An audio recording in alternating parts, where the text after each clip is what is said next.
operasi merubah jenis kelamin, transgender, menjadi sesuatu yang tidak lazim.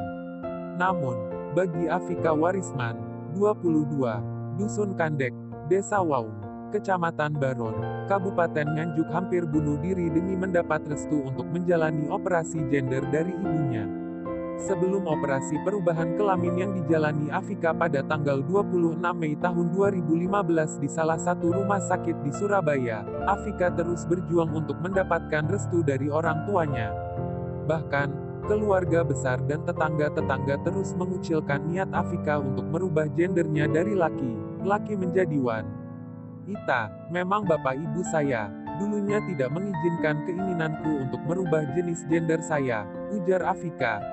Mendapat tekanan dari keluarganya, Afika memilih untuk bunuh diri. Afika mengurung diri dalam kamar lalu meminum racun serangga. Beruntung nyawanya masih bisa tertolong meski sempat tidak sadarkan diri selama 3 hari. Saya merasa sudah tidak sanggup lagi hidup, makanya saya memilih bunuh diri, kenangnya. Melihat perjuangan Afika tersebut, membuat hati kedua orang tuanya luluh. Bahkan sebelum ayah Afika meninggal dunia, sempat berpesan untuk segera operasi kelamin.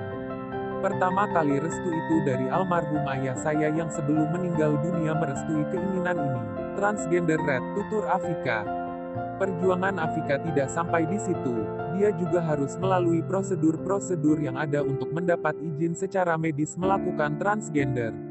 Bahkan, prosedur yang memakan waktu lebih dari 5 tersebut membuat Afika sempat putus asa. Prosedurnya lama banget, membuat saya berpikir untuk pindah tempat operasi ke Bangkok, Thailand, atau Singapura yang saya ketahui lebih praktis dan cepat, ujar Afika. Namun, hal itu urung dilakukan setelah kabar yang ditunggu-tunggu tersebut datang. Pihak rumah sakit yang akan mengoperasi Afika memberikan kepastian pelaksanaan operasi. Saya urungkan karena sudah mendapat kepastian dari rumah sakit, ujarnya.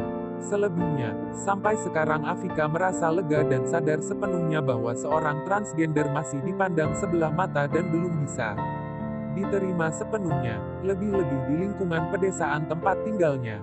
Tetapi, itu tidak menggoyahkan saya. Sebab keinginan saya sudah kuat, tegasnya. Kini terbukti Afika telah berubah menjadi seorang perempuan cantik dan lebih bahagia menjalani kehidupannya. Saat ini yang sedang ditunggunya adalah menanti kepastian perubahan fisiknya tersebut secara hukum.